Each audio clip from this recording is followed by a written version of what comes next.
Hey guys, and welcome back to the Watch the Craic podcast. Today we have a very special guest because I've been a fan of them for bloody donkey's years. It is Stuggy! Hello! Thank you very much. Thank you for so having me. much. Thank you so much for coming on. That's all right. No worries. Dude, it blows my mind. I've literally followed you for a very long time. I can't even pinpoint when I started following you. It's actually scary. This is so mad to me though, because like I remember seeing you like on X Factor and stuff, and I was like, this girl's gonna go far. Like, yeah, she's got an Look at me now. incredible, an incredible voice and everything. I remember, like, so ditto. Been a fan of you too. So loved yeah. it. Where did you start? Because I can't remember if I found you first on Facebook Mm-hmm. or if I found you first on Vine. It would probably be Vine, yeah, because I started on Vine purely out of boredom. I'd always had this sort of knack of like making people laugh and stuff, and through being stupid, and I was always a massive fan of Jim Carrey and all that sort of stuff. So I was bored at work one day, was looking at Facebook, and they had like these vines, and I was like, what the hell's a vine? Like, downloaded it on the App Store, and then I made like my first vines, and they were just They were so bad. Like my first ones. Do you remember? No one's seen them right, because I deleted them. Okay, like as soon as I started to gain followers, they were gone. They were trash. Yeah. What were they about? Well, the first one I remember it vividly. Actually, I was sitting in the car and I was like, "I'm making a vine." Oh, 10 out of 10 content, dude. Yeah, it's good shit. But at the time, you were a tradesman. I still am. You still are? I was going to get to that. I've got my own removals business.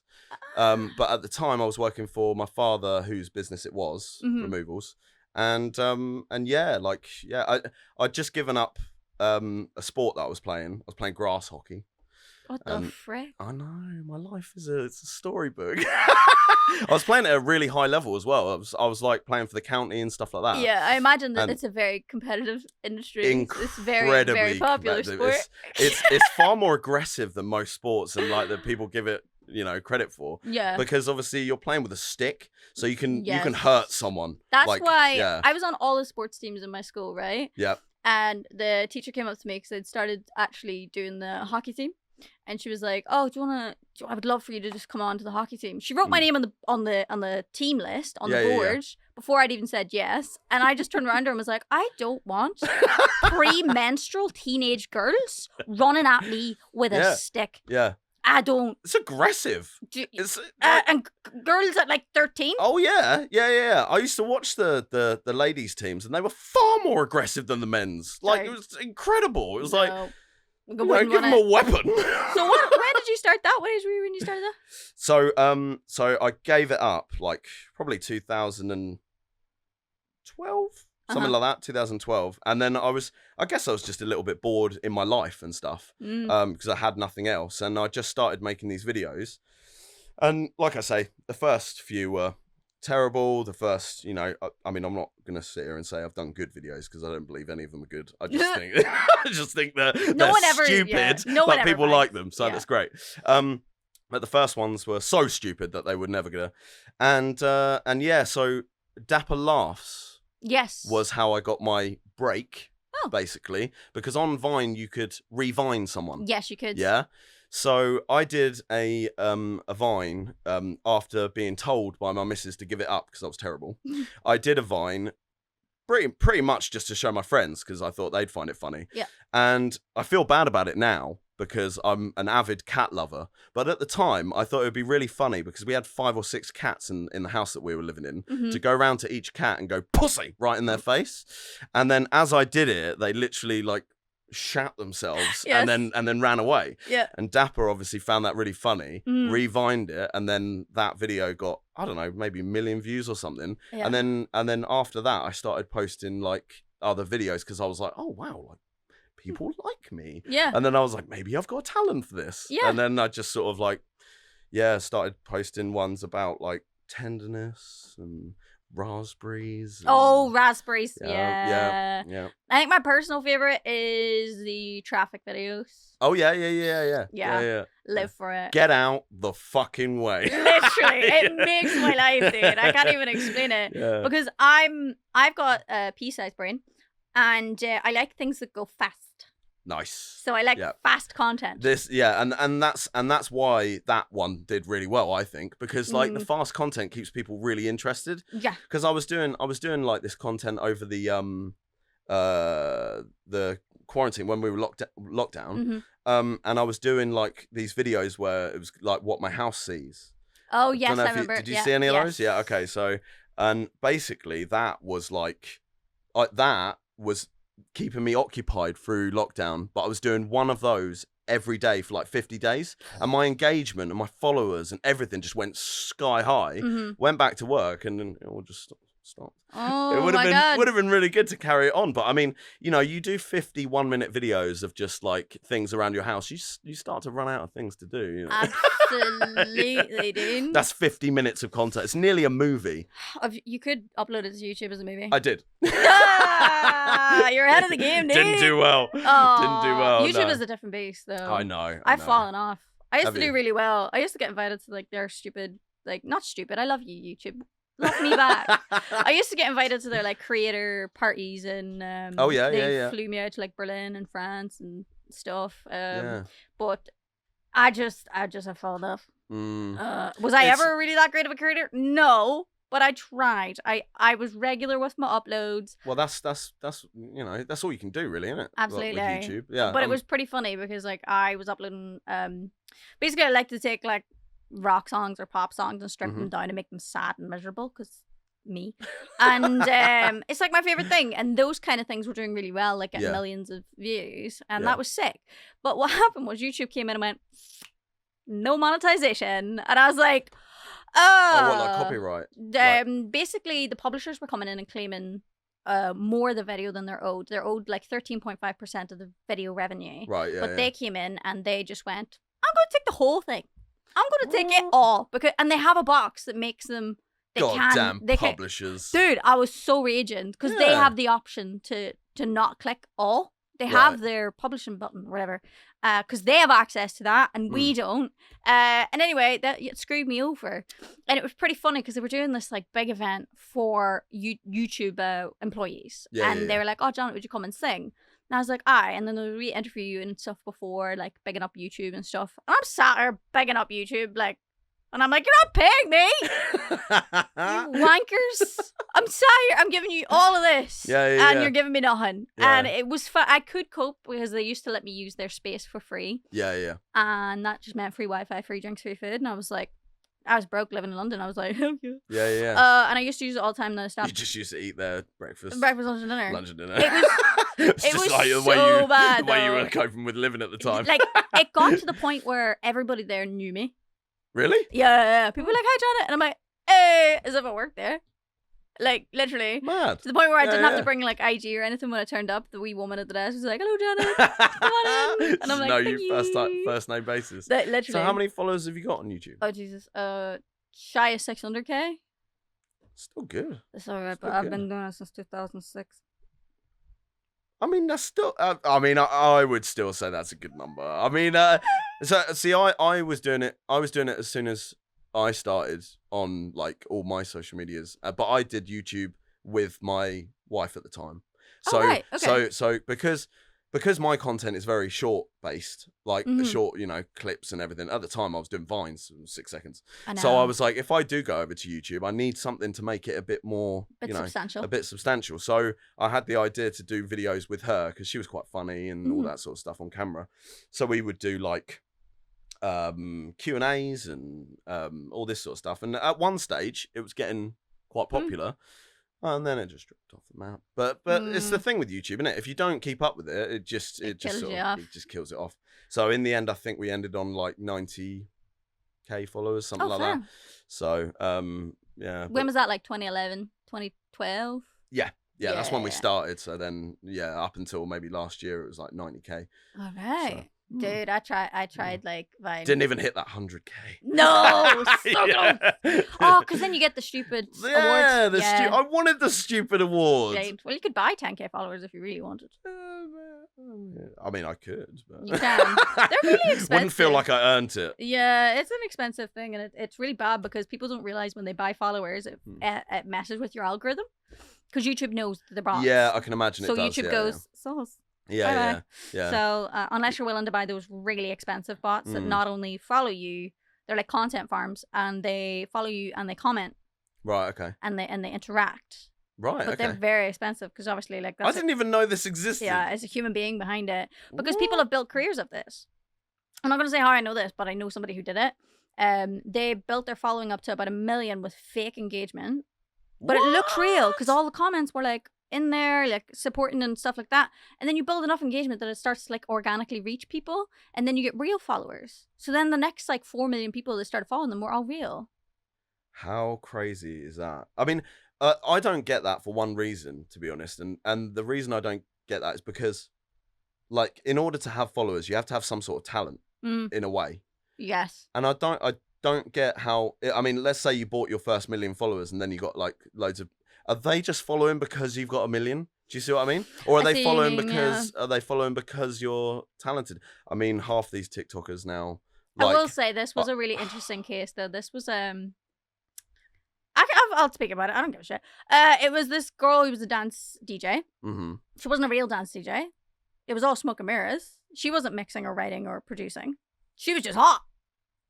So she was the front of this fake. There we go. Yeah. There's the reason. There you have it. Yeah. Sex appeal. Exactly. If you've got nice perky boobies. Yeah. And a good face. Yeah. You're sorted.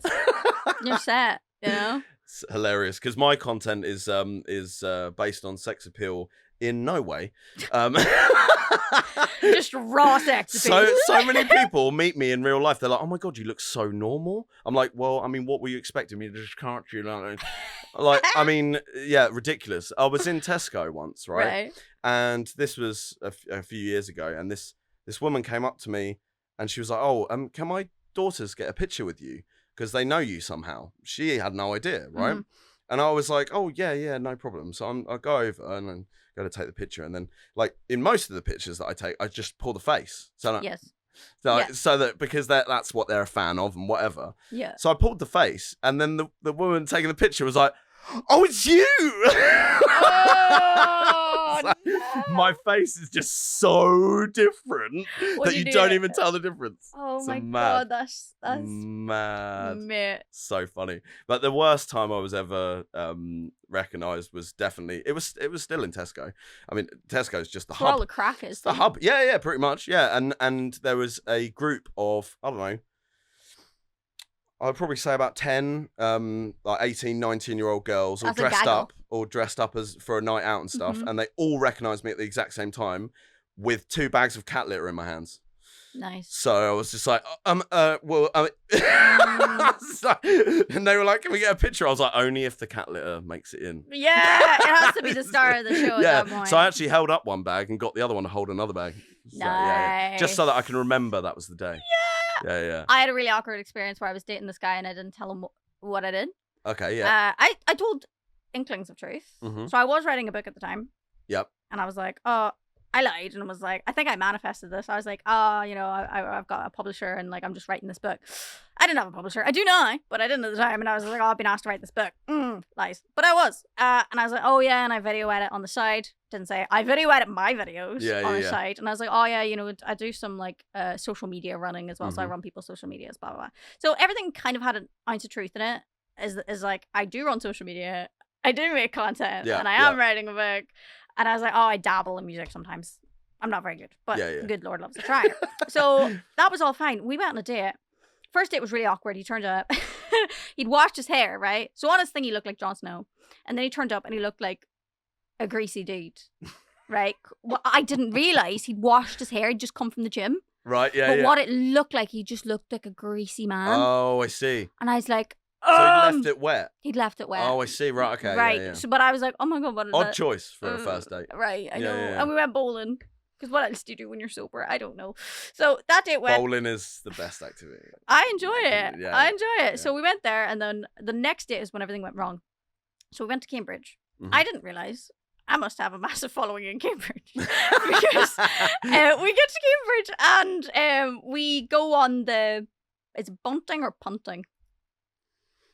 It's one or the other. It's where you get on the wee boat and they push you along. Anyway, so we do that. Oh, I didn't even know it was one of those words. Yeah, we're taking off. Yep.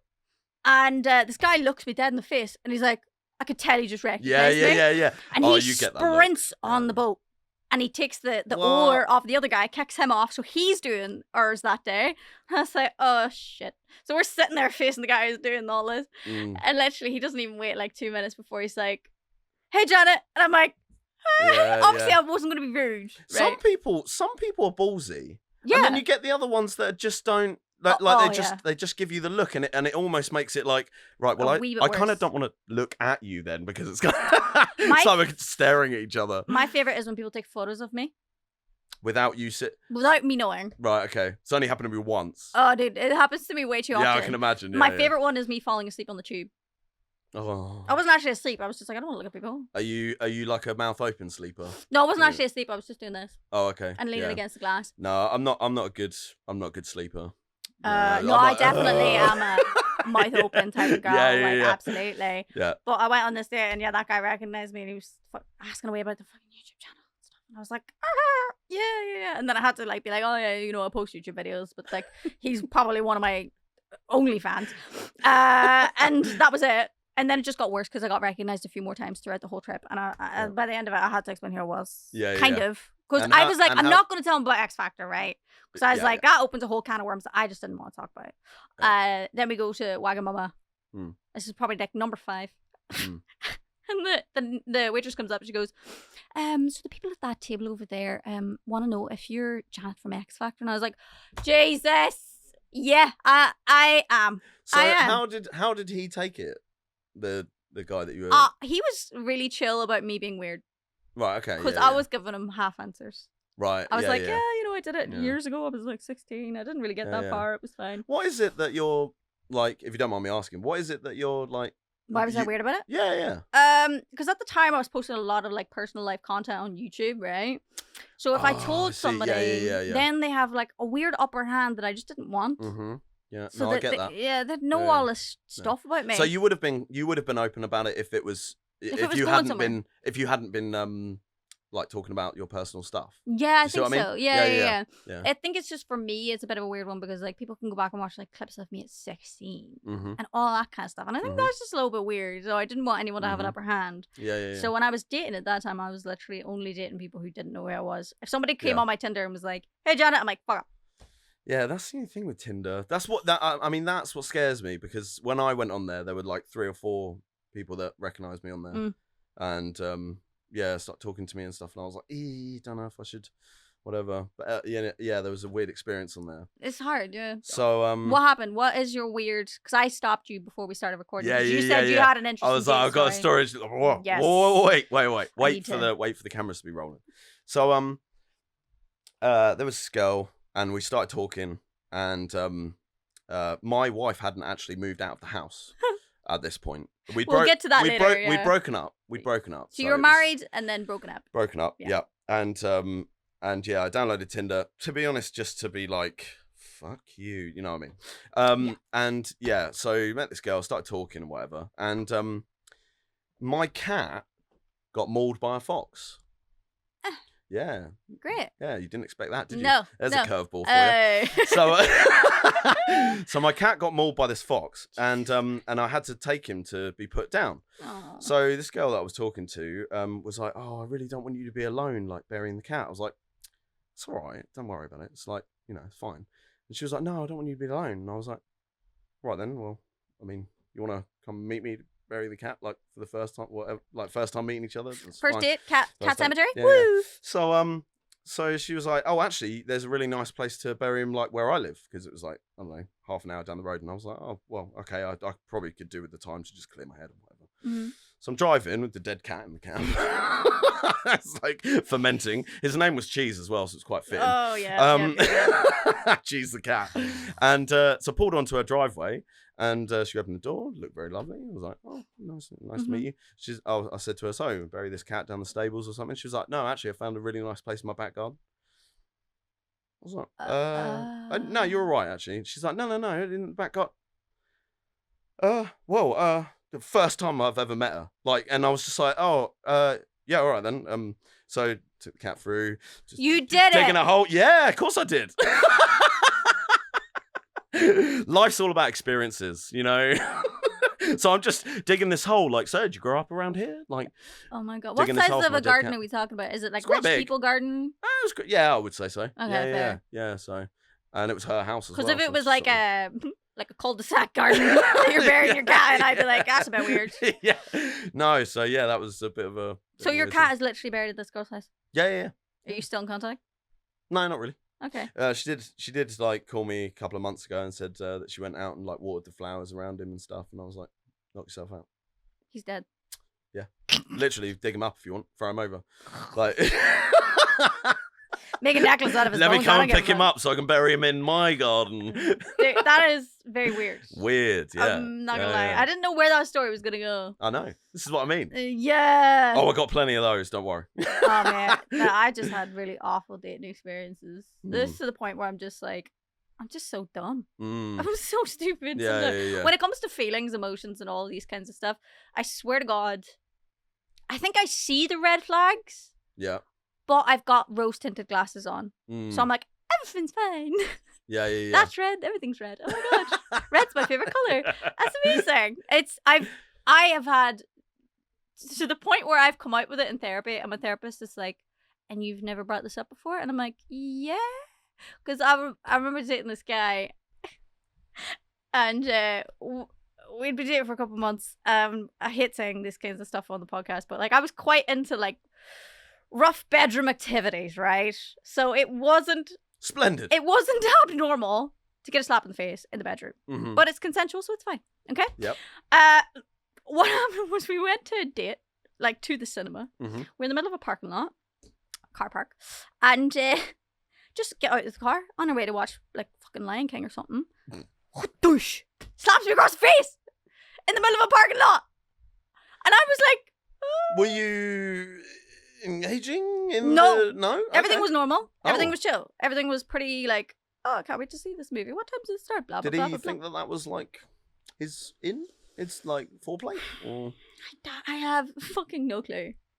That's mad. And my ears were ringing, and I was just a bit like, I think what I said to them was, because this puts me in perspective. I went, you could have got really in trouble if somebody had seen you do that. Yeah. Instead of being like, hey, you just slapped me across the face. What Crazy. the frick? Yeah, what do you even say or do in that situation? It's Don't like... know. I was Bizarre. I was taken aback. Yeah. You know? I bet. Yeah. So That's mad. I shouldn't be trusted to date. I need to go back to the years where you have to let them meet your dad before you go on a date with them. I need to do that. Yeah. Was that ever a thing? I think so, yeah. Was it? I'm pretty sure it was. God. Like, before you could court a woman, I think you used to have to go and ask their parents. That would be so weird, though. I don't know if I'd trust my parents. My mum would be really blunt. She'd just be like, how much money do you earn? She doesn't pay for no dinner. Not enough. Yeah, literally. Yeah. My mom goes nuts because every time I used to go on dates, I'd pay for half, obviously, because I'm woo. But she'd go mental because in Ireland it doesn't work that way. In Ireland, it's still very much like you date to get married, and once you're married, then everything's half and half. Right, I see. But she's like, if a man asks you on a date and you're paying for half of it, that's ridiculous. They asked you on the date. Who's paying for your makeup? Who's paying for your dress? Who's paid for your shoes? So that she you just expects the man to pay for the meal and stuff. Yeah. But that's what they had. Yeah. And that's what girls still have. Yeah. Like, guys will go. It's still a thing. People go to dances in Ireland. People still go to dances to meet their partner. Really? And I've heard stories of ones going to dances. Now it's mostly farmers, okay, that go to these dances. So it comes up in conversation to be like, oh, you know, I got 34 acres out there, boys. You know, that's flirting. I got 34 acres and a couple of good heifers. You know? And you know what? I'm at the point in my life where that sounds fucking tempting. If a man came up to me and said that, I think I'd be like, you know what? That's the way that they flirt. That's how they flirt. Amazing. Yeah. Amazing.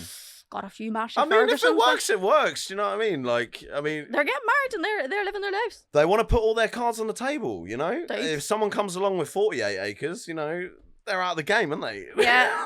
Bragging rights is all like... about the acres in Ireland. Dude, it is. Or the type of tractor you have. It's like, oh yeah, of course. She's a Marsha Ferguson, mate. Or, got got a big old Lambo out there. They have Lamborghini tractors. Oh yeah, I found that out the other day. Yeah. That's mad. Dude, it's a That's thing. crazy. I sort of expect them to be kind of like Transformers, though, in a way. I know, right? Do you know what I mean? But Like they're really big. When you hear Lamborghini tractor, you just don't think of a normal tractor, do you? No. You think of some sort of like Beastly Optimus thing. Prime thing. Yeah. But no, Yeah. they're just regular, but 2 big tractors. Yeah. But probably slap the price tag on about another few mil. Probably. I mean, farming equipment is very expensive. Yeah, I'll bet. So I mean, no wonder they pick up so many women. like literally before my nan was dying, she kept asking away. She's like, "Oh, you just need to come home and just marry a good farmer." And I'm just sat there with my baggage, my mental illness, and my trauma, being like, I wouldn't put that on a fucking farmer. I wouldn't burden the poor bastard. He'd come home and the house has been matched down to the floor. Because I'd be like, oh, you left without saying goodbye. No. I don't know if I'd have that. I've got a lot of energy. I don't know if I'd have enough energy to run a farm. I mean, it's a lot, innit? They're up at the ash crack at dawn. And they don't go, they come, like, it's... I mean, what do they do? Go out and get all the eggs in the morning? And do you know what I mean? Like... No, when you're running a farm. Work. With a farm, you have to look after your cattle and your sheep, and you have to look after your lambs. Feed them, dude. It's a lot. I mean, you don't have to walk them. No, thank God. Imagine if you had to walk every animal. That's kind of like what I had to do when I had horses. So you have to walk a horse? You have to exercise the thing. Oh yeah, well, really? I thought you could just leave it in the field. No, because we had show horses. Oh, so I'm terrified of horses. Oh really? Absolutely. I mean, they're just massive dogs, aren't they? And if a Great Dane can run into me, I'd shit myself. Really? Yeah. Oh, yeah. You a cat person? No, I'm definitely a dog person. Right. Well, I'd say I'm in between. Okay. I'm a mixture because I have the best cats. Okay, fair. Yeah. So you're like, I have these good ones. But yeah, horses are just like big dogs. I mean, to be honest, they're probably more placid, I think, than dogs in a way. Depends. But then they're all. I hate saying it because it sounds like a crazy horse lady, but. They're all just so different. Like, I've had some really lovely ones where I had, like, 2-year-old babies on the back of it, and I had kids running around its ankles and braiding its tail and all this kind of stuff. And then I had another one that just bit my friend's tit. Just decided it was going to eat her boob. I don't know, like, and that horse was mental. Did she consent? Absolutely not. And she showed me the bruise on her boob. Oh, dude. I bet. Yeah, my God. I couldn't believe it. Got some big old chompers, them horses. Oh, yeah, no. so I felt really bad for her. But they all have different personalities. Yeah. And it's... I had to feed my my stepmother's horse once because they left me in charge of it. And that was sounds like a great idea. Like, yeah, I was like, I'm so terrified of it. It's like walking into the field, I was already scared. Like the horse was way over the other side. And you saw me come galloping towards me. I was like, oh, and I was like, obviously it's really excited to see me, but I'm not really excited to see it, you know. And so I was running away, and it was chasing me. And then I went to its like hay hut or whatever you call it, sty. No, what are they?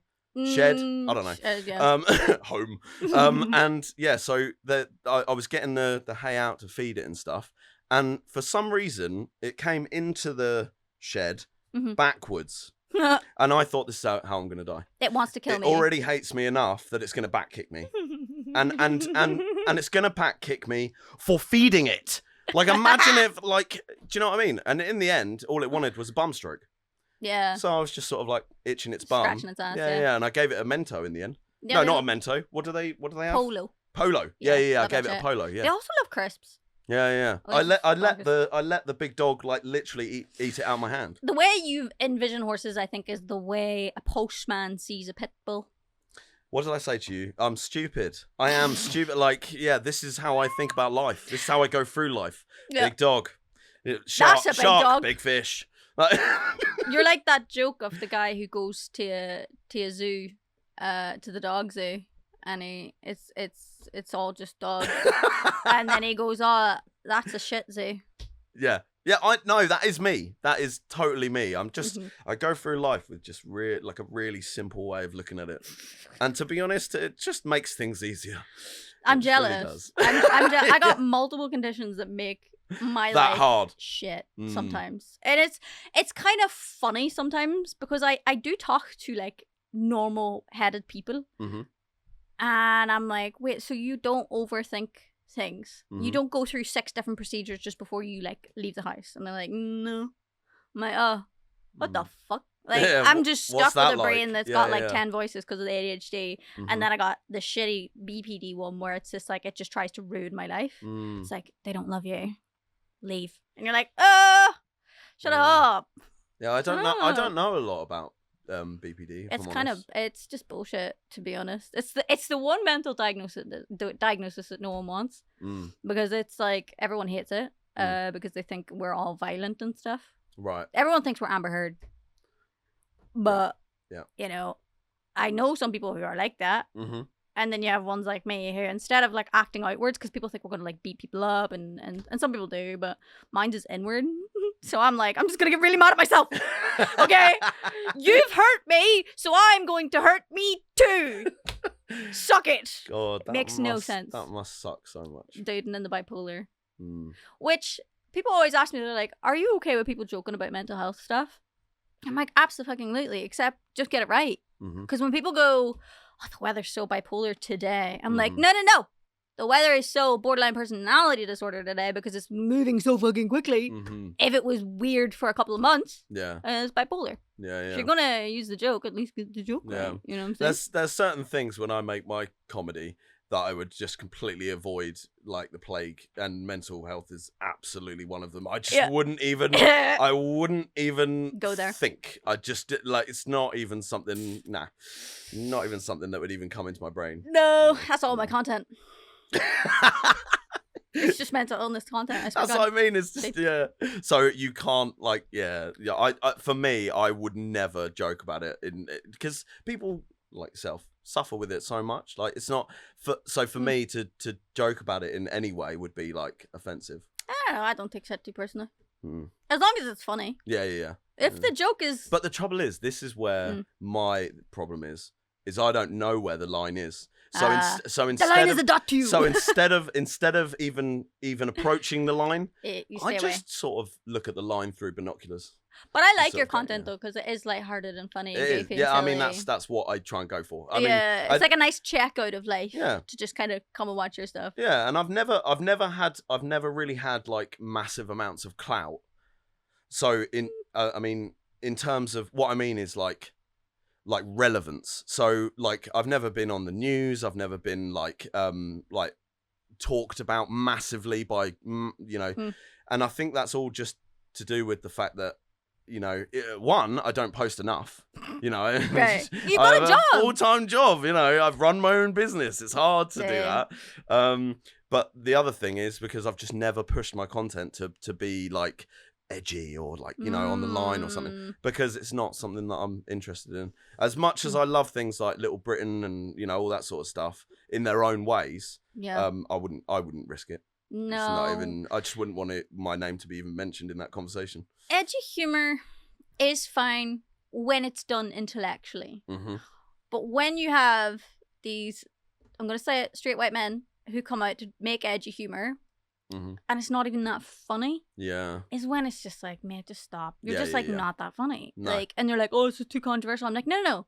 I've heard people make similar jokes about similar topics, and they've been very witty. You're just.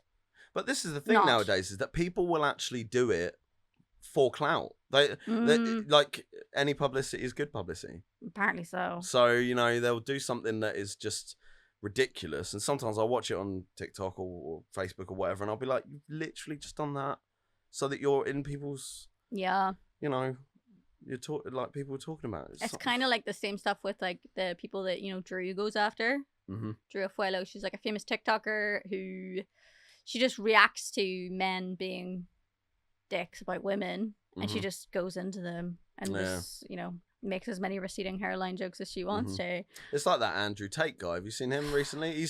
I have a story about him. You do? Oh, right. We matched on a dating website. What? So me and Andrew Tate matched, and is he British? He was living in London at the time. Oh, okay, yeah. So I was gonna say, I thought he was American. Yeah, he's not American. He's from Europe somewhere. And we matched, and then I couldn't make our date and I had to cancel, and I think he called me And when he called me, I got weird vibes. So then I just blocked and deleted and unmatched. I was like, no. Janice doesn't want to get murdered tonight. You did that, yeah. And then it turns out he was running a sex trafficking ring anyway. He was getting girls to fall in love with him, putting them on webcams, taking all of their income from their webcamming service. Yeah.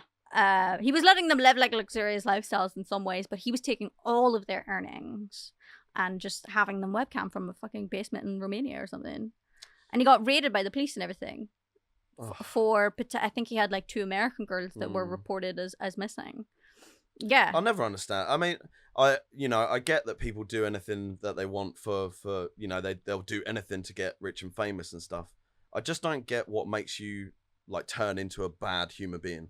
What the hell? Like, no amount of money or fame in the world could make me treat someone like shit. Do you know what I mean? Yeah, it's a tough one with Tate because like how he's managed to blow up again, I have no idea because he went on Big Brother. Yeah. I saw and then that clip of him beating the was shit out that of a recent Big Brother? No, it was a couple of years ago. Oh, was it? Okay, yeah. Because I was going to say it they haven't done it recently, have they? No, it was like 2015 or something. Yeah, he blew up and then he got taken out of the house because he beat up a woman and it was on camera. What? He's beating the shit out of her. No. Yeah. Oh, honestly, lock up this guy and just throw away the key. But then like, some people just don't deserve to be amongst other people. Honestly, the comments on this video are going to be like, "What color is your Bugatti?" And I don't give a fuck. Yeah. Like, I don't have a Bugatti. Yeah. I also don't beat up women. Yeah. I just don't get what goes through your head. Like, I got sent a video as well by someone in my DMs, this guy, because I've been open about, like, I don't think I want kids, okay? And I got a DM from someone being like, hey, you need to watch this video because you said you don't want to have kids. It was basically just Andrew Tate going off and saying that women's only purpose is to be a broodmare. She sent you a video of Andrew Tate? Oh. And I just said, hey, you understand that like he's a sex trafficker and this, that, and the other, so I politely declined taking on any of this advice. Yeah. And he's like, he basically was like, oh, I still love Andrew Tate. And I was like, I didn't expect anything less of an Andrew Tate fan. And he's like, listen to the message, not the messenger. And I was like, no thanks. No. Oh. I made a TikTok about it and then it got banned because I said sex trafficking.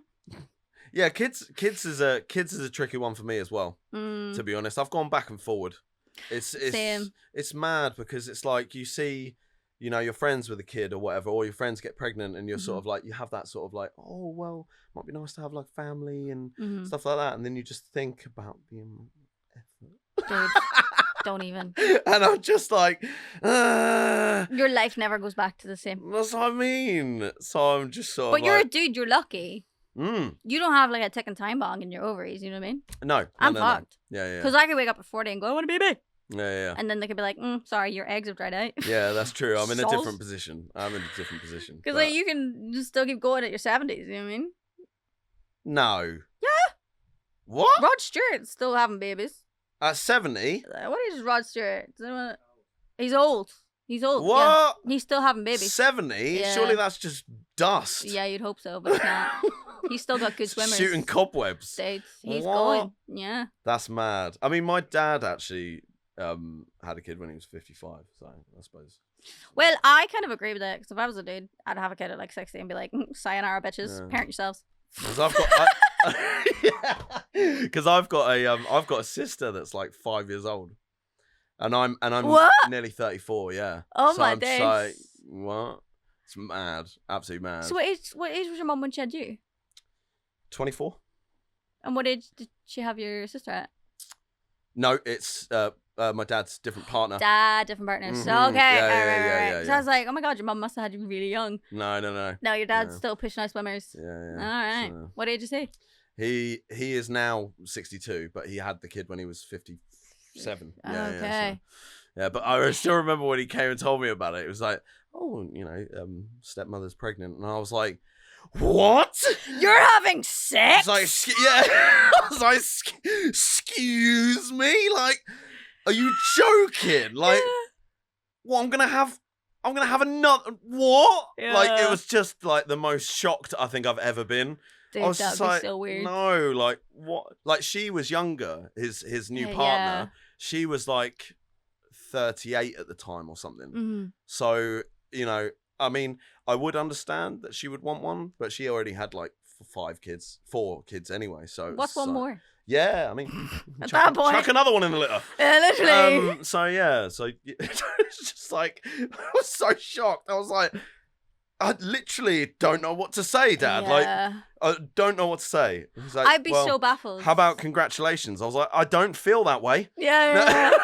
No. Yeah, that would be a lie. Yeah, that would be a full-on lie. Because, like, I try and imagine if my dad got remarried and then came to me and said, I'm having a baby, I'd be like, get fucked. Yeah. I'd be so weirded out. No, I wouldn't. I'd be supportive, but I would still be like, I'd have the talk with my father. Yeah. I'd be like, the talk, yeah.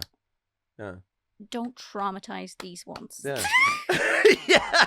See, I should have had the talk with him, but I never got a moment alone with him. Oh yeah. Because he was always with this new woman. No, I would take him to meet my therapist. Yeah. I'd be like, do you want to tell him all the things that he's done? Yeah. Thanks so much. I love my dad, by the way. Dad, I love you. It's not your fault. Are your parents quite supportive about the fame and all that sort of stuff? The fame.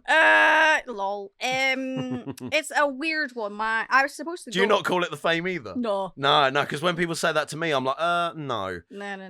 Yeah. I always just describe it as like a certain section of the internet know who I am. That's it. Small fragment, like a little community.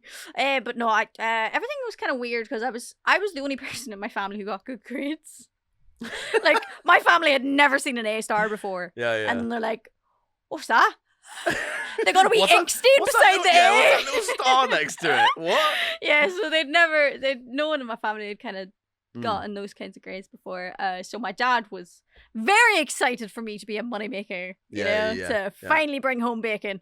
Yeah. And then I obviously go to him like, oh, I'm gonna be a singer. He's like, oh my days. He was, I think it was fine because I did the TV, right? You know what I mean? So everything blew up quite literally overnight. Like, I woke up one day and I was in all the newspapers. You know what I mean? I was like, oh shit, So that was pretty weird. And obviously when things are going class, my dad's a big fan.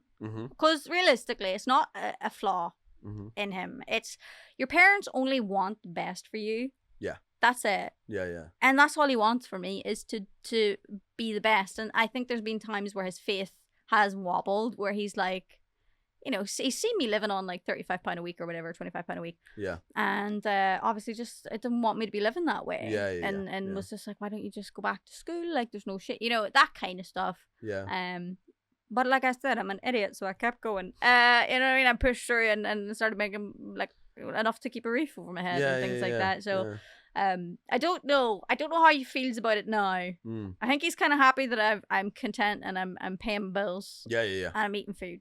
Yeah. I think he's happy. Yeah. But I do think low key he's sad because I think he thinks I've wasted my potential. Yeah. How do they react when you're recognised out in public and stuff?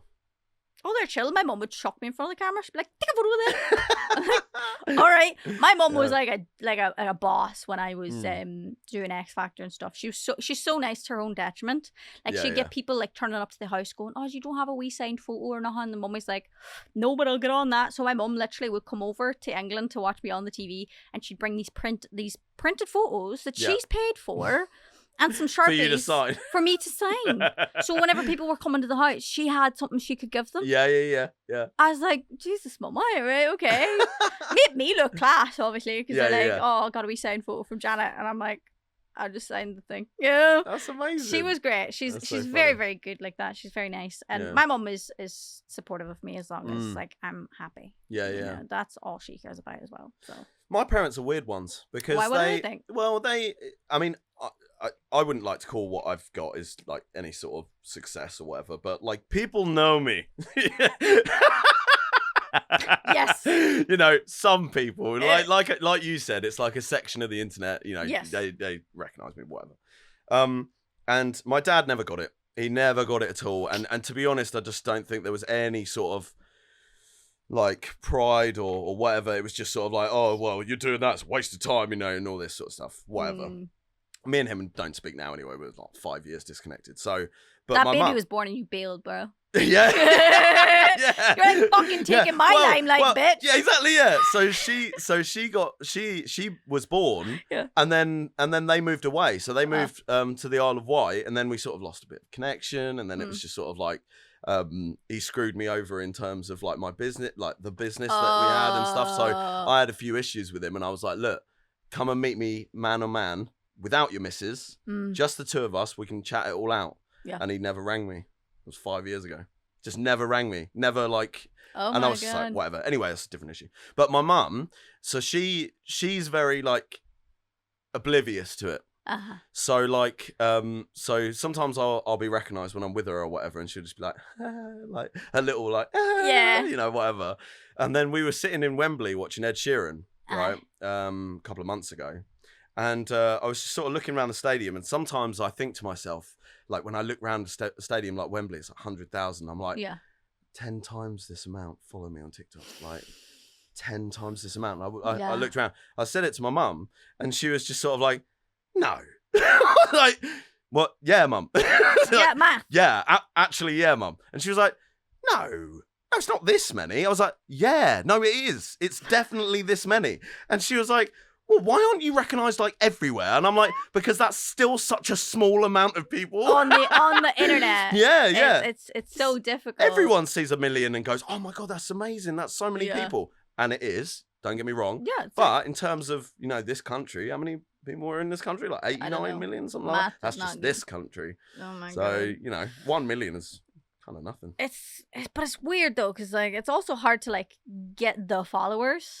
People who've actually seen you and know your content is very different from like how many followers you have as well. Yeah, so it's because I had that the other day, going back to what you said about, you know, you know when someone recognizes you. Yeah, so you get two types of looks. Yeah, you get one that is just slightly more than a stare, slightly less than a stare, but slightly more than a glaze. Yeah.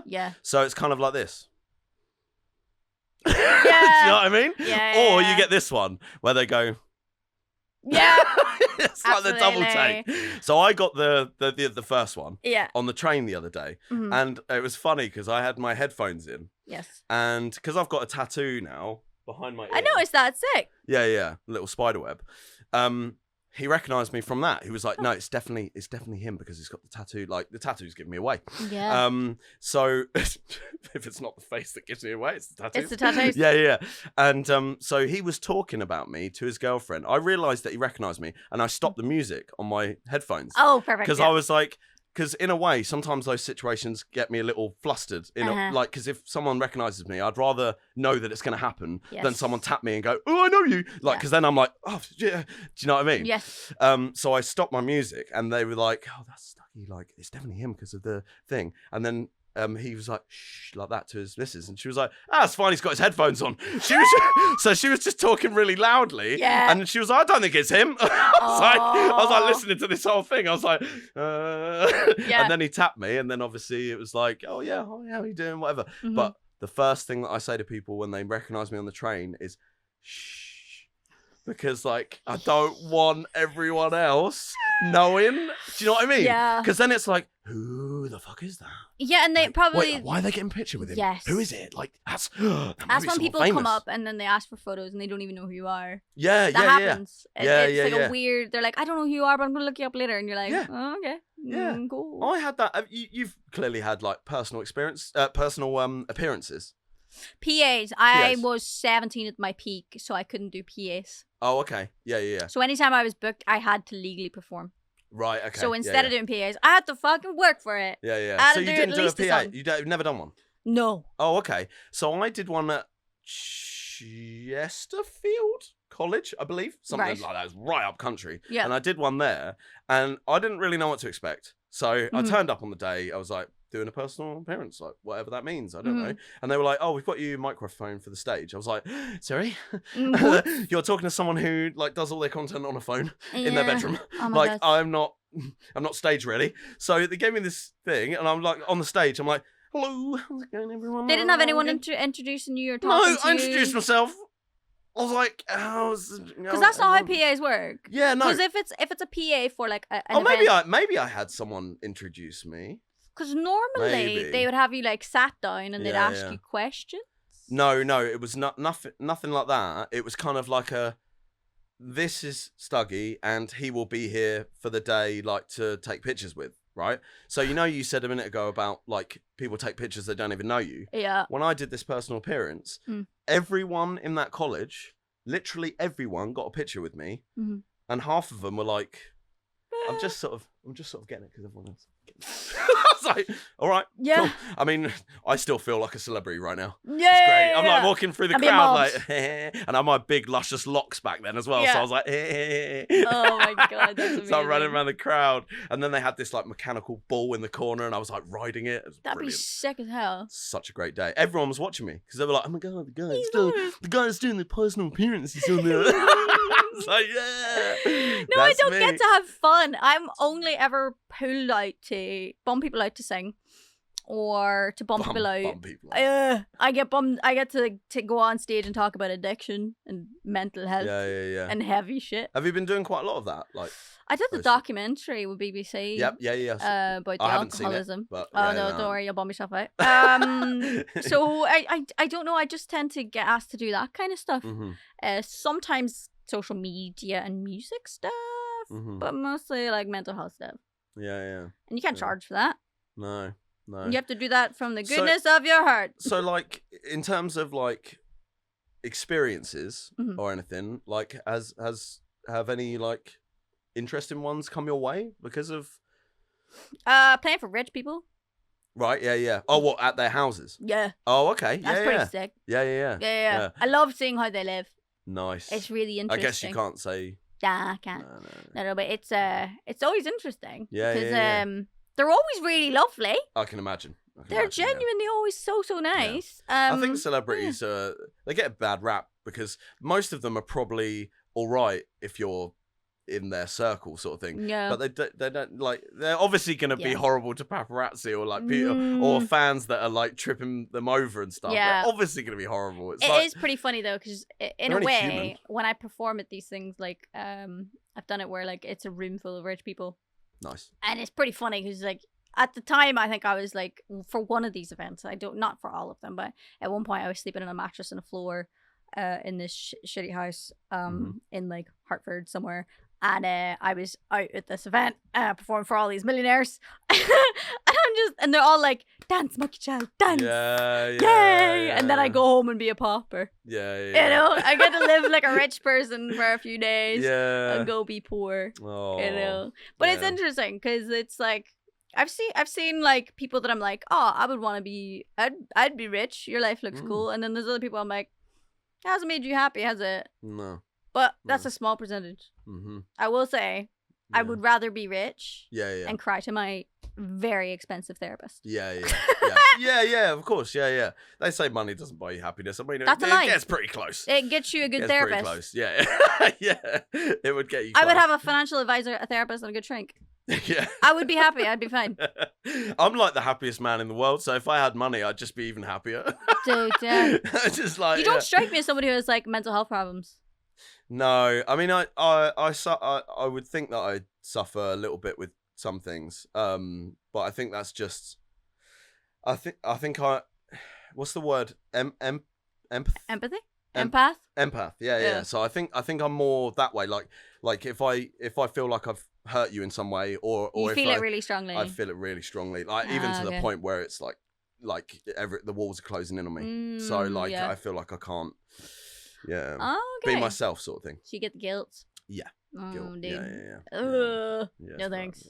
Yeah. No. So that's terrible. And you know, no matter how many people I speak to, I'm like, I still feel like shit. So you're the kind of person who's like, it's 2:00 in the morning, you can't sleep, and then you think back and you're like, oh my god, do you remember when I was a kid and I did that really embarrassing thing? Yeah, that actually happens. Yeah. Like fully. Yeah. That, you're like, oh my god, I hurt this person. I'm pretty sure that happened 10 years ago. I'm pretty sure that happened. Like, not last night, the night before. That was so weird, because like, it just, the memories just come back to me and I'm like, oh, I feel really bad for that. Yeah. Like, why do I feel really bad for that? Oh, I'm not gonna feel myself now. And you're just like, convince yourself that they still think about it or something. But music does help me, because music. Do you listen to it to sleep? No. Music. So I don't really struggle too much sleeping. Sometimes I'll wake up in the middle of the night and be like, ugh. But music, like if I wake up feeling bad, then if I put my music on, you know, chill. And I'm just sort of like, I just flow into it, and I'm just sort of like, oh, okay, yeah. Cool. What's a song that like instantly makes you feel better? Do you know what? I don't know if I have like I don't know if I have a go-to. No. I just like dance music. I mean anything by Michael Jackson is every day. Anything by Michael Jackson, pretty much will just like make me feel good. Do you know what I put on the other day that made me really happy? What's that? And it's so bad. What's that? Scooter. The Logical song. Yeah.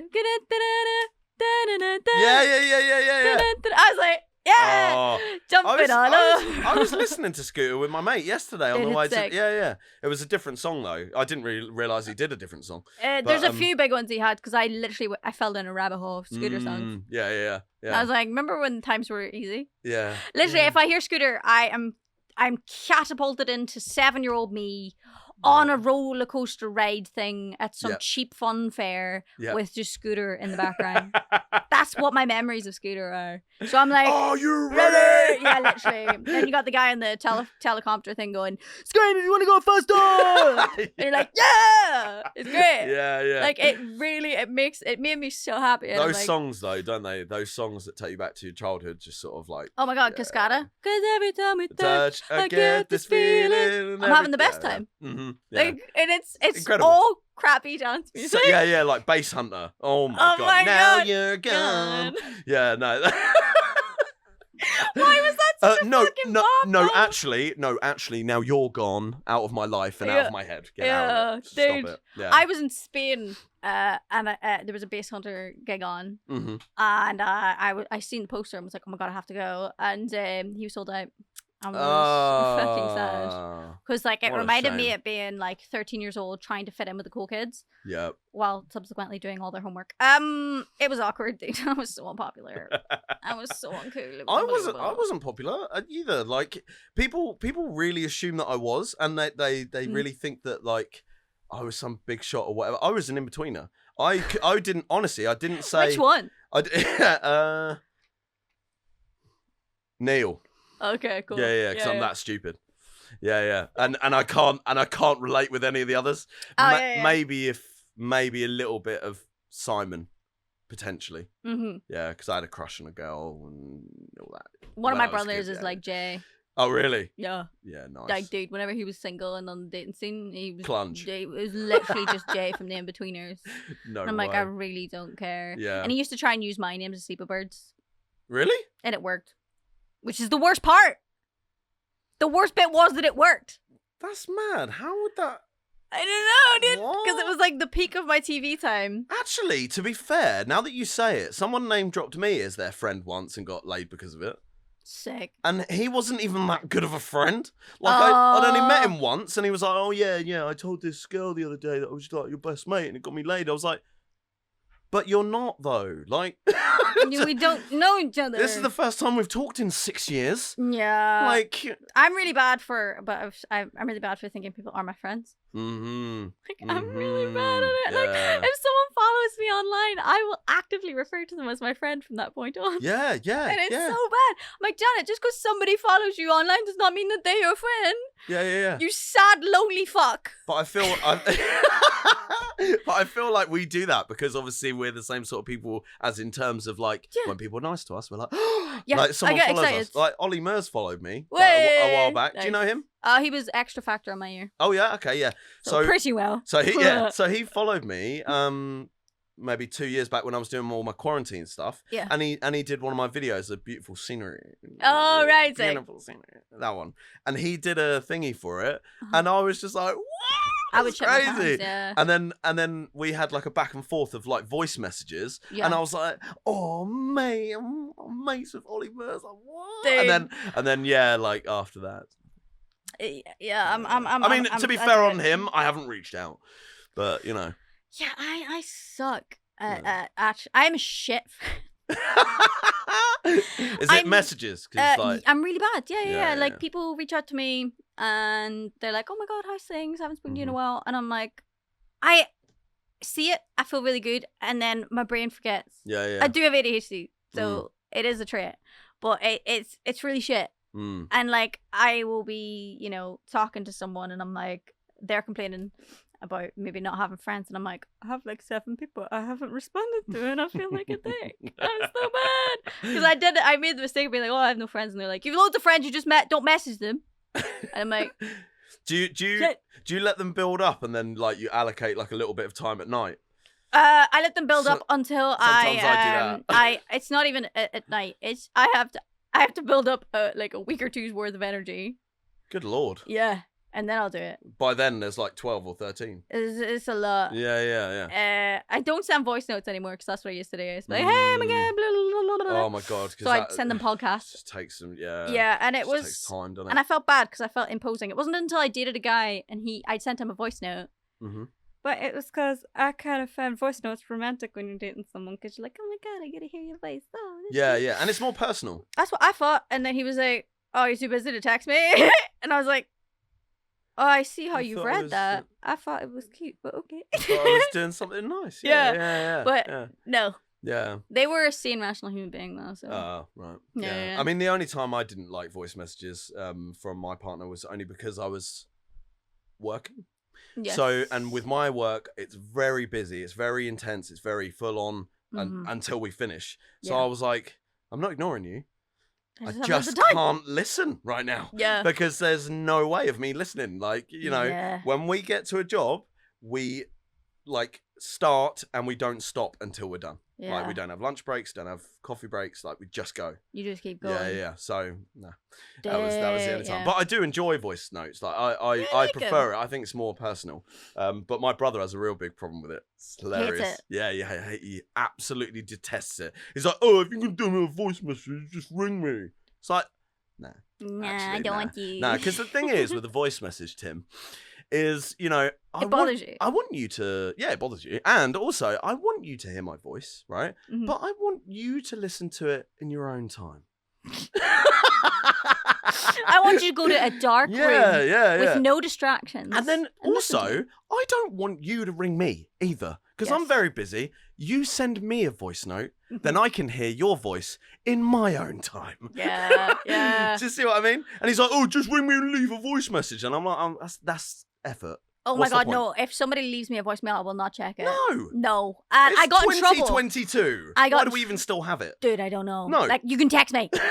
Just text me back. Yeah. Like, because I fucked up.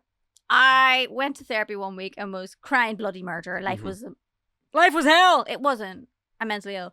And then the next week I had to cancel this. Or no, I didn't cancel it. I just forgot. I forgot that I had therapy. I forgot it was Wednesday. My brain thought it was like a Tuesday, but it was Wednesday. So I innocently forgot. Yeah. So she called me. I was still in bed. I'm not answering that. Fuck off. Yeah. And then she sent me a voicemail. Yep. Still haven't opened it. And then I think she texted me just being like, or no, she didn't text me. That's what the issue was. She just left me the voice note. Yeah. So when I turned up the week after she told me off, she was like, I was very concerned about you. Yeah, but this is... So what generation is she? Like, without... She's probably like 55. Not being rude. Okay, yeah. So my mum is in her 50s, right? So I think it's a generation thing because this is what annoys me about my mum. She will ring me and I'll be like, I've got a box in my hand. Yeah. I'm walking down the stairs. Sorry, I can't answer right now. She leaves me a voicemail and then she texts me saying I've left you a voicemail. You're so close, but no cigar. And I'm like, just text me with what you want. Or not an emergency, it's an emergency. Because now I've got to ring my voicemail, I've got to press buttons, I've got to listen to what you say and then reply. And odds are I'm going to reply to it with a text. Just do that on the first place. Just stop it. Just stop it, Mum. Like we did. No, honestly. I hate it. I hate it so much. Like I don't like answering the phone either. I like FaceTimes. Yeah. Look, if my friends FaceTime me, I get really excited. I love it. Yeah. But if I just get a random fucking phone call from somebody, I'm shitting my pants. Yeah. Who's died? Yeah. I think I feel the same about both. So like FaceTimes and and phone times, because like for me, like I feel so comfortable around people. Like if you imagine someone with social anxiety, I've probably got the complete opposite. You're extroverted. I actually feel really comfortable around people. But when it's a phone call or when it's something like that, I mean, it's probably damage that was done in my previous relationship, because we used to have a lot of phone calls and she would take me the wrong way in the phone calls, and and I'd just be like, I'd never mean it like that, and I'd have to fight on the phone about it. And so it's left a real bad sort of thing with phone calls, which is horrendous, because like to answer the phone. My business, you know, what do people you do? ring me, I ring them. It's like, hi, I'm Stuart Marler from Bottomson, blah blah, and then like it's kind of like, hopefully they don't take me the wrong way from that. But but in person, you know that you can't take something. But that's the wrong why way. I like the FaceTime. FaceTime is better than I can see their phone face. calls. Yeah, but I still worry about it. Really, I'm fine with it. It helps me a lot. It's kind of like subtitles on movies. I need them. Yeah. Otherwise, I'm not paying attention. Oh, I could have done with some last night. We went to see that new film, Nope, by Jordan Peele. Yes. We went to go and see that. Me and my brother and a couple of mates, and I needed subtitles. They were speaking so low and like, you know, like that, and I'm like, but what is the same? Yeah, no, it loses my attention. I think I've got pretty bad hearing anyway. So, yeah, I had grommets when I was like 5 years old. What's that? Don't know what grommets are. No. Oh right, they're like little things that they put in your ear to make you hear better. Oh. Yeah, I've been told that after time they come out. I don't know if that's true. Is it? You know that? No. I don't know. I have no idea. There we go. There's a bit of information for you. So were they still in there? I don't know. Maybe. Pardon?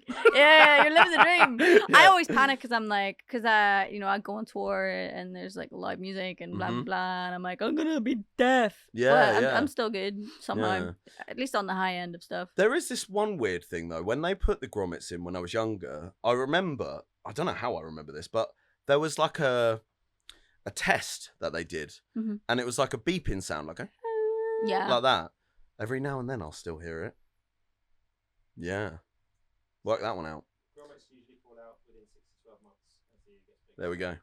She just got left over. That was 6 to 12 months. They fall out, by the way. Yeah. That is that.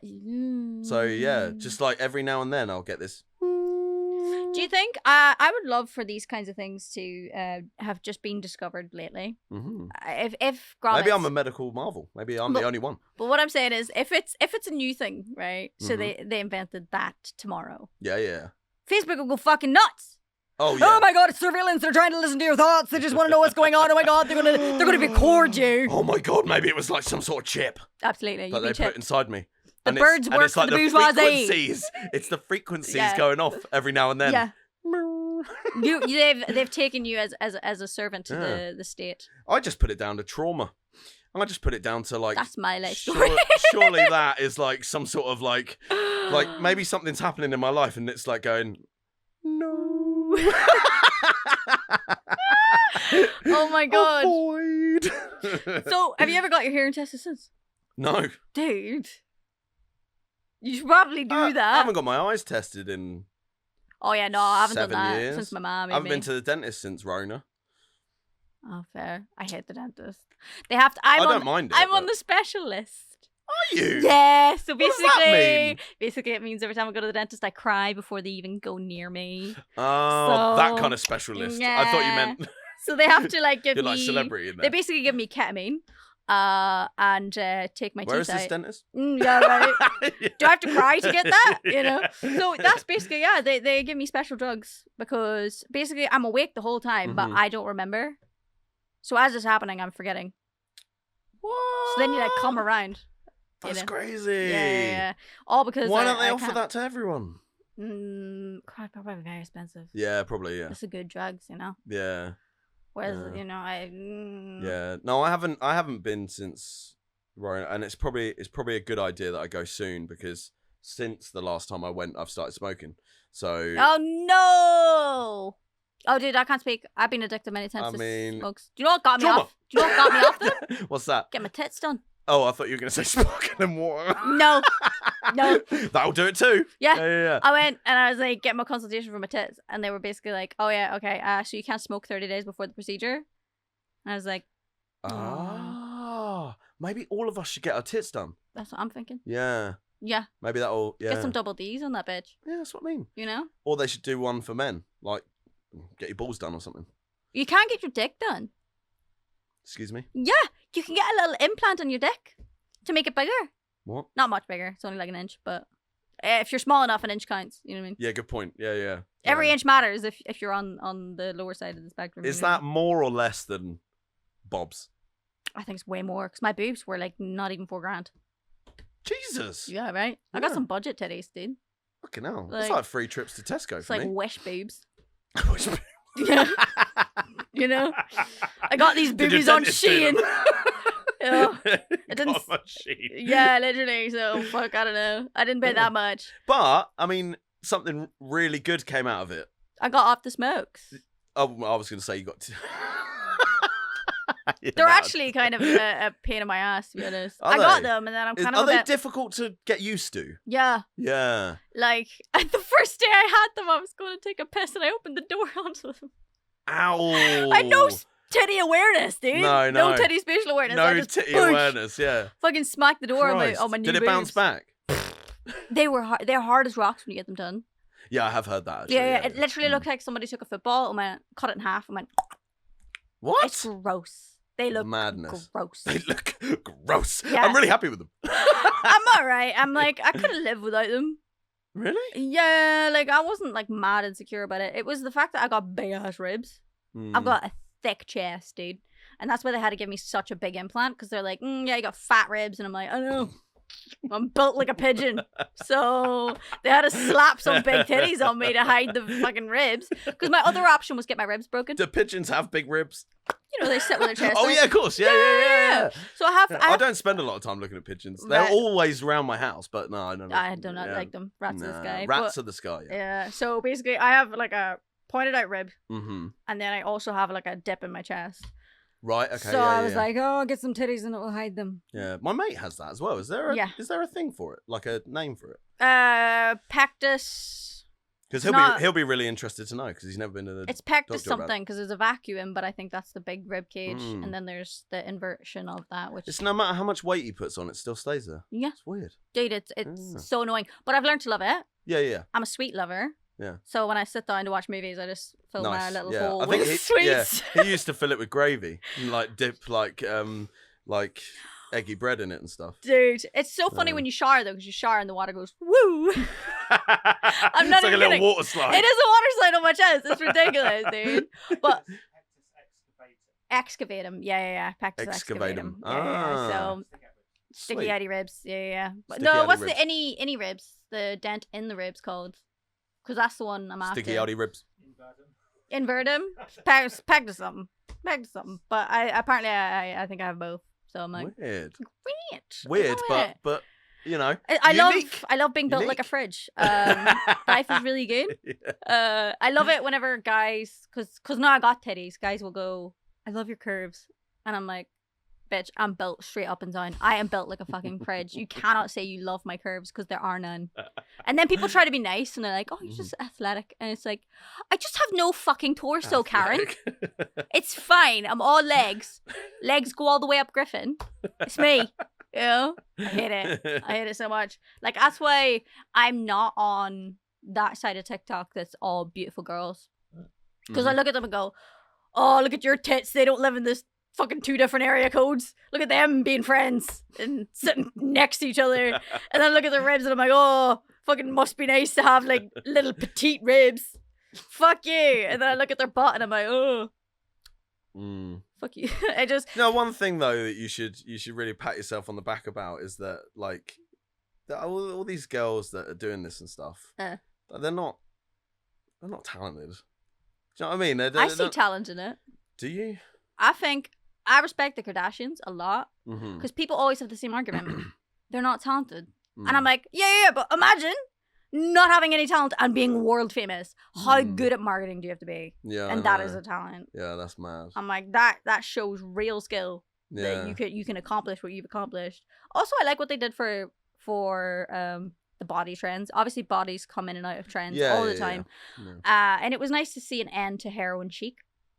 Like just skinny. Oh, skinny. yeah. Like it's so nice that there was actually like a bit of a change. I know they're getting everything removed now. Was that because of them then? Yeah. Oh, okay. Which is controversial because obviously there are people who naturally have those bodies, and those bodies tend to be the bodies of like black women. Yeah. And it took, you know, these basically white women to make it popular, and it's all very controversial and awful. Yeah. But there was definitely a rise in curvier figures whenever the Kardashians were on the rise, which is nice because obviously it just meant a little bit. I know it's still toxic, but it was a nice change from just being like, just be as skinny as you want. Well, that's yeah, you absolutely. Know, just don't eat. Yeah.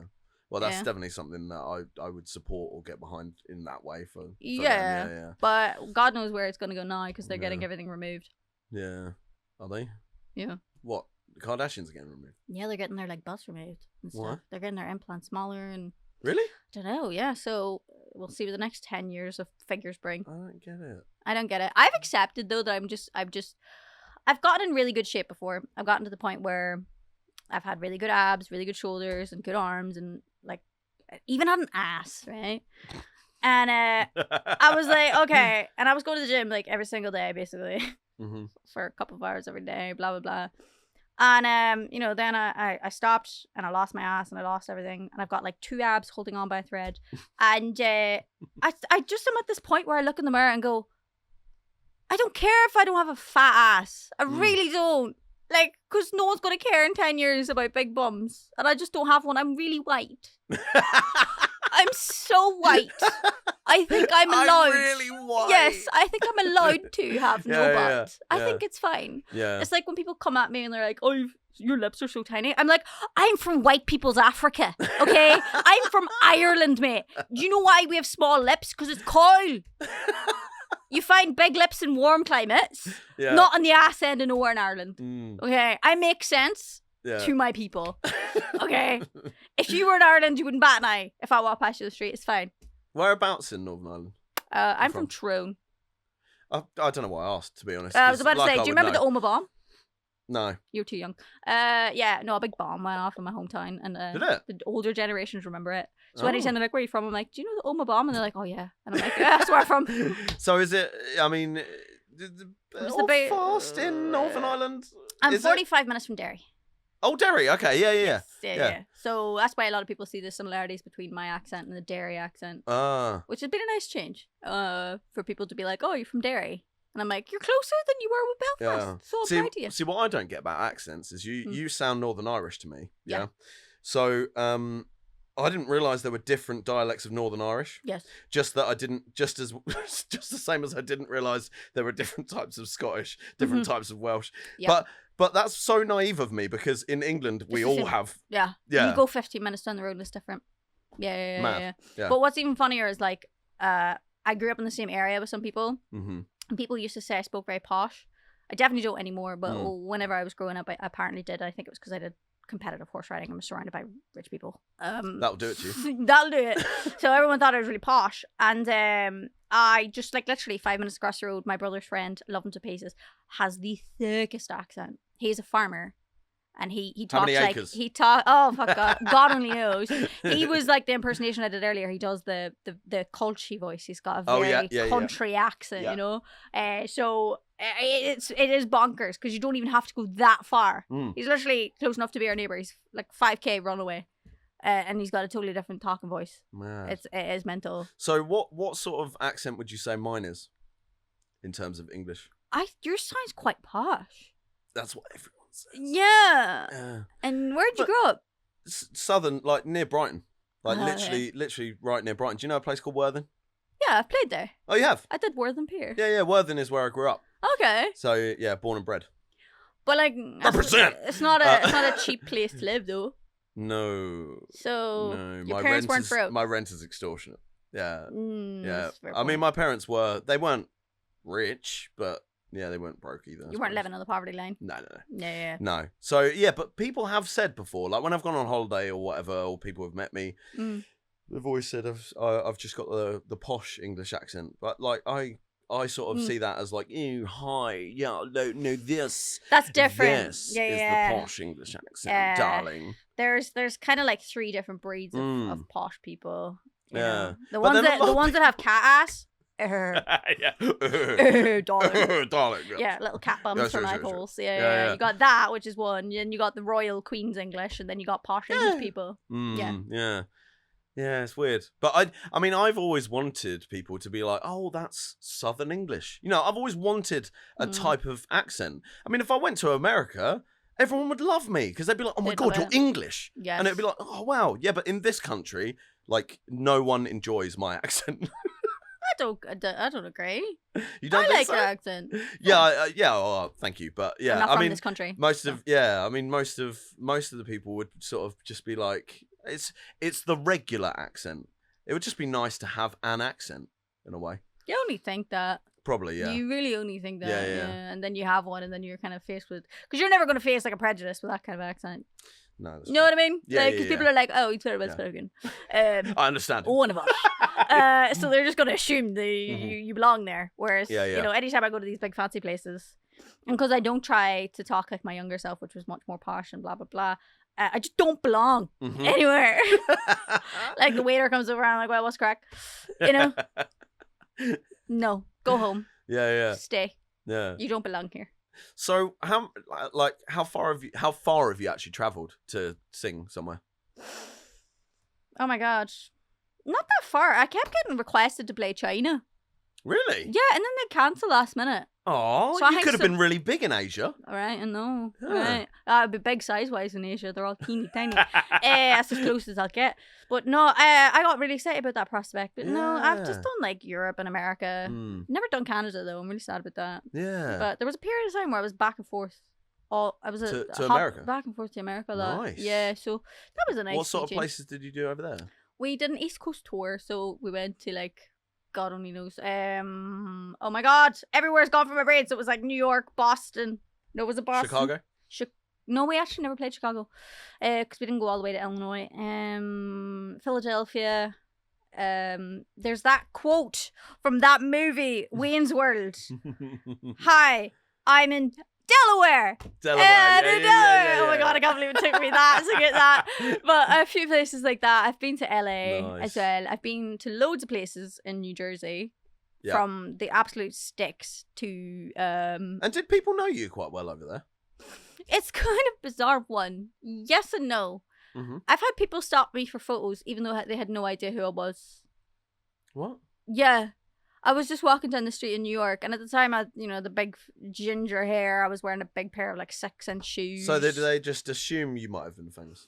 Did I just? I think so. And they just talked to me and they're like, oh, and you're Irish too. And I'm like, yeah, I'm Irish. They're like, oh my God. You're like royalty over there. Yeah. They didn't stop me for a photo. They stopped to talk to me. Oh, okay. They were like, I just have to talk to you. And I was like, okay. Fair enough. Fine, that's grand. Yeah. And it happened quite a bit. Like my manager would have noticed that we even went to just this burger place, and just like all the staff were just like up my butt, even though they knew nothing about me. Really? They asked if I was famous. Yeah.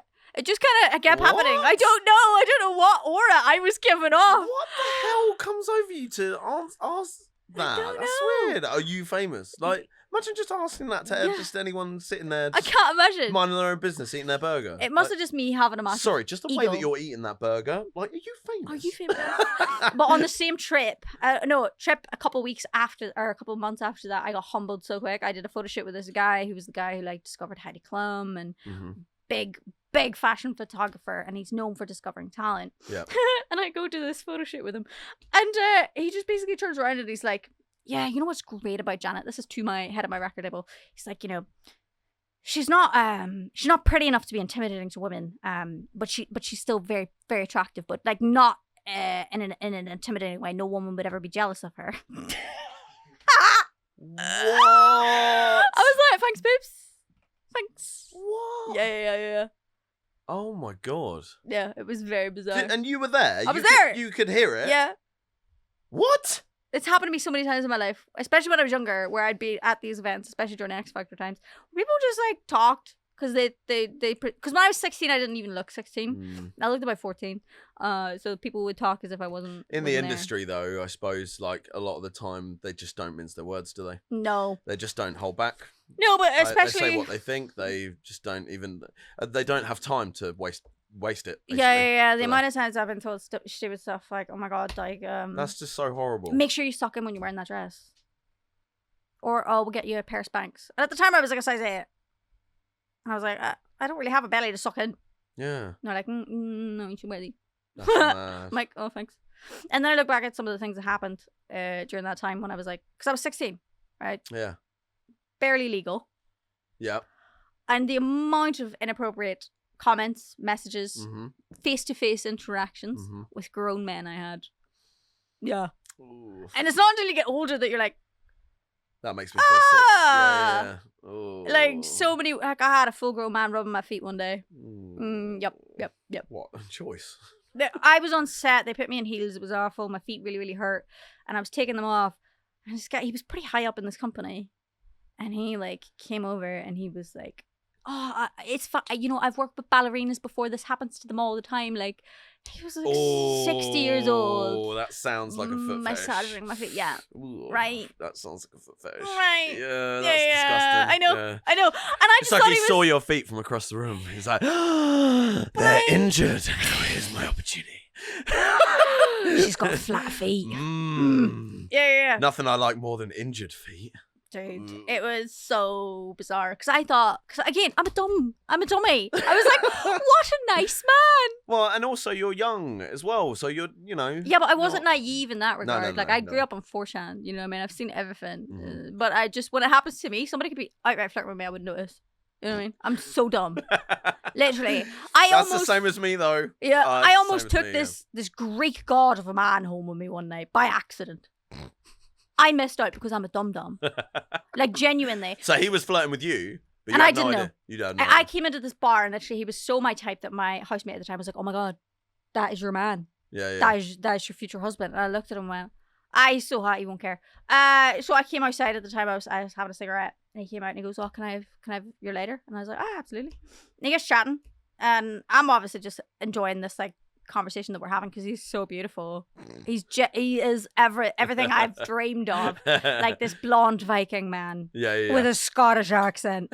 Oh my God. I'm dying. I've turned into a puddle. But I was just being, like, just genuinely curious. And I just chatted away to him for, like, 3 hours.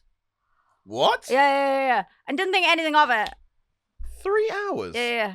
And I was just like, oh, that was really fun. I got to look at an attractive man all night. Yeah. And then it wasn't until the next day where I get an email from a girl I knew in the bar being like, he wants me to give you his number because he really fancied you. So and I was like, what? It's so weird, isn't it, with guys? Like, even after 3 hours of talking to someone, still the hardest thing for them to do is to go, can I get your number, though? Or it's the hardest thing. Really? Yeah. Oh, hands down. It's because I'm so dumb. I ask people for their number without even thinking that they might think that. Yeah, that I think it's just I mean, maybe it's a woman thing as well, but I think it's a man thing. It's just our confidence is like a. Yeah, but he wasn't like a shy man though. That was the weirdest part. So I was just looking at him like, fuck. Maybe he was. Yeah. You know, maybe he's got all the confidence in terms of like talking and all that sort of stuff, but the actual getting to it, maybe that was just a bit. You know. It was so bizarre. When you said you got an email, I thought that you'd given out your email. Yeah, no, imagine no. What year we living in? And then he emailed me the next day. No, I knew what it was. A girl I'd Scottish written. Viking 349. Dude, so it must be him. It's got to be. Oh no, that's a different one. Yeah. Well, I have a thing for Viking men. Yeah. When it comes to women or like non-binaries, I'm like, nah, women. Because people are like, what's your type? And I'm like, women. And then it's like with guys, I'm like, I like Vikings. I like Viking looking men. Yeah. So you're bisexual then? Queer. You know. Right. Okay. I just can't. I don't know how to define it. Oh, okay. To be honest, it's like I fall in love with the personality, but then again, I'm a bit more picky with men when it comes to looks. But that's fucked me over in the past because I tend to get with really hot people, that are emotionally abusive, and it never goes well. Mm-hmm. So I think if the next time I actually try and date someone, I'm just I'm gonna reevaluate my Mm. approach because It's a hard question for some people nowadays, isn't it? When you say what's your type? Yeah. Yeah, because it can be controversial. Mm-hmm. Obviously, Yeah. if somebody goes, "Oh, I'm into this specific race of people," you're like, that's weird. Yeah. You're weird. You're Yeah. fetishizing a whole race. Mm-hmm. Whereas I think, I don't know if it's mean to be like, oh, I like Viking looking dudes. I don't think it's mean to have a type or like No. a preferred. Yeah, but then again, funny people, you know what I mean? Because the issue was, like, I've dated, like, male models and stuff, and I've just been so bored. Because I'm like, you're just hot. It's Like cool. Shania Twain said, the looks won't keep you warm at night. Yeah, exactly. Do you know what I mean? No, but it was That don't impress me much. That don't impress me much. Yeah. She literally dated Brad Pitt. Did she? Didn't she?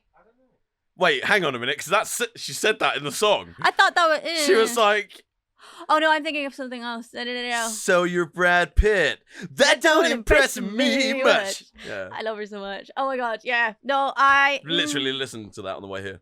Oh, my God, that's amazing. Yeah, I know, yeah. No, so hot people don't It came on, it wasn't on my playlist. No. I would never listen to Shania. I don't listen to Shania. Oh, dude. I don't know. I wouldn't say, like, I have a type, but I consistently find Viking men attractive. Mm-hmm. I think mainly because of, obviously, like I mentioned earlier, with the kind of bedroom activities.